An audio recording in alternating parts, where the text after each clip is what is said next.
வானத்தையும் பூமியையும் படைத்த சர்வவல்லமை உள்ள தேவனை ஸ்தோத்தரிப்போமாக. இந்த ஆகஸ்ட் 8ஆம் தேதி முழுவதும் கண்ணின் மணி போல நம்மை பாதுகாத்து வந்த தேவனுக்கு நன்றி செலுத்துவோமா. கிருபையும் மகிமையும் நிறைந்த எங்கள் பரிசுத்தமுள்ள நல்ல தகப்பனே, உங்கள் ஸ்தோத்தரிக்கிறோம் துதிக்கிறோம் ராஜா. இரவு நேரத்திலும் உண்மை நோக்கி பார்க்கக்கூடிய கிருபை கொடுத்ததற்காக நன்றி தகப்பனே. அப்பா, இந்த நாளிலும் உங்களுக்கு பிரியமில்லாத காரியங்களை செய்து உடைய இருதயத்தை துக்கப்படுத்தியதற்காக இந்த தயவாய் மன்னியும் ஆண்டவரே. உமக்கு பிரியமான பிள்ளையை வாழ உதவி செய்யப்பா. இந்த நாளிலும் எங்கள் தேவைகள் எல்லாவற்றையும் சந்தித்து நாங்கள் சோர்ந்து போகாதபடி உங்களுடைய வார்த்தை கொண்டு எங்களை பலப்படுத்தியதற்காக நன்றி தகப்பனே. ஆண்டவரே, இந்த நாளிலும் நாங்கள் பெருமை காட்டிக் கொண்டதற்காக எங்களை தயவா மன்னிச்சிருவேசப்பா. பெருமைக்கு எதிர்த்து நிற்கிறீர் என்று வேதத்துல பார்க்கிறோம் ஆண்டவரே.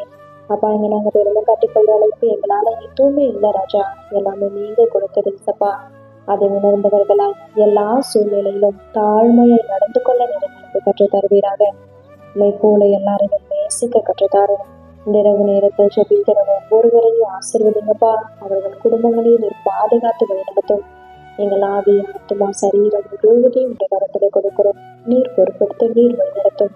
இயேசு கிறிஸ்துவின் இனிய நாமத்தில் ஜெபிக்கிறோம் எங்கள் ஜீவனுள்ள நல்ல பிதாவே. ஆமென்.